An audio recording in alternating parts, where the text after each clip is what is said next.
किसी जमाने में समस्तीपुर रियासत में बादशाह इंद्रजीत की हुकूमत थी। बादशाह का सिपा सालार उग्रसेन रियाया के साथ जुल्म और नाशाइस्ता सलूक किया करता था।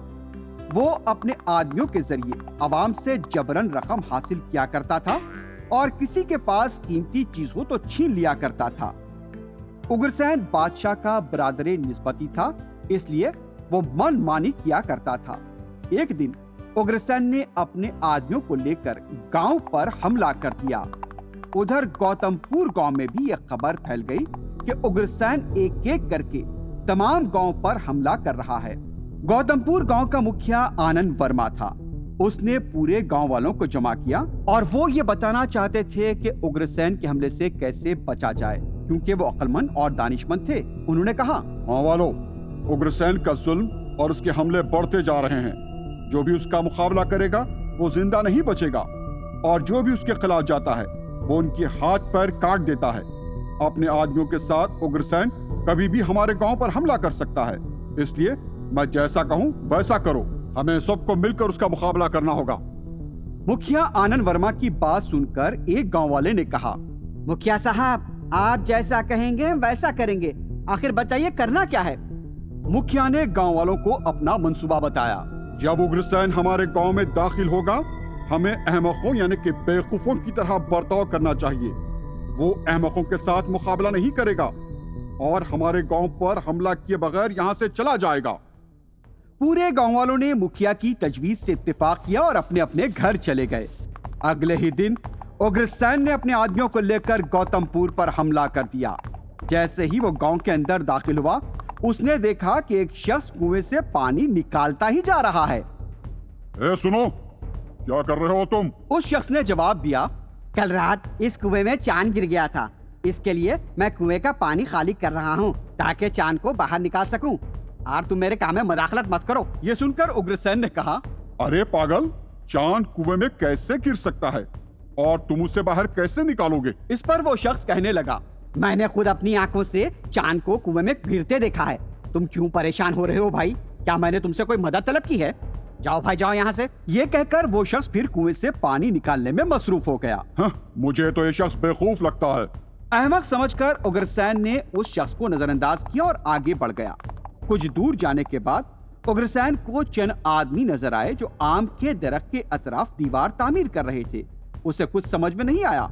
वो उनके करीब पहुंचा और उनसे पूछने लगा, आम के दरख्त के पास दीवार क्यों तामीर कर रहे हो? उनमें से एक शख्स कहने लगा, इस दरख्त पर एक परिंदा रहता है, अब वो बड़ा हो गया है और उड़ने वाला है, इसलिए हम यहाँ पर दीवार उठा रहे हैं। तुम्हें कुछ समझ में आया? तुम नहीं समझोगे।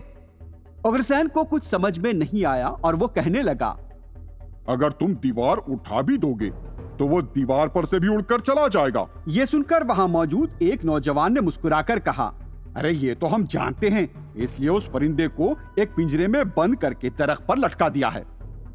ये सुनकर उग्रसेन चकरा गया और कहने लगा, पूरे के पूरे बेवकूफ नजर आते हैं यहाँ पर। उग्रसेन को यहाँ पर सब के सब बेवकूफ और अहमक नजर आने लगे और वो अब आगे बढ़ा।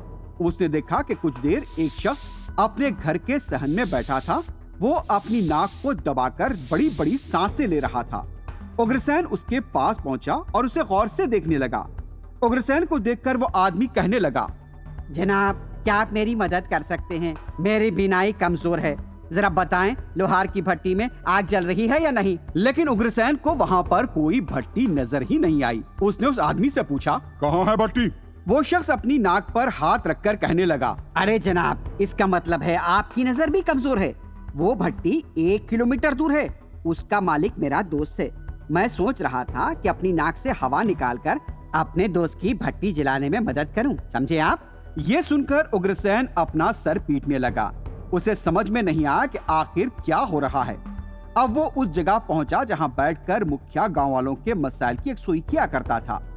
उसने देखा कि वहां एक ज़ईफ शख्स बैठा था जो उंगलियों पर कुछ गिन रहा था।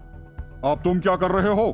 गिनती रोककर ज़ईफ शख्स कहने लगा, आली जनाब, इज्जत माब, मोहतरमुल मुकाम, इस गांव में सब लोग अक्लमंद हैं, लेकिन मैं उन अहमकों को भी गिनता हूं जो बाहर से इस गांव में आ जाते हैं।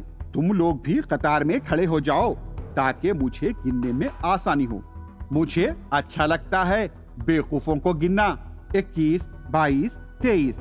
उग्रसेन फिर अपना सर पीटने लगा और कहने लगा, ए ऊपर वाले, अगर मैं और कुछ देर इस गांव में रुका तो पागल हो जाऊंगा। ये सोचकर उग्रसेन किसी को नुकसान पहुंचाए बगैर अपने साथियों को लेकर गांव से चला गया।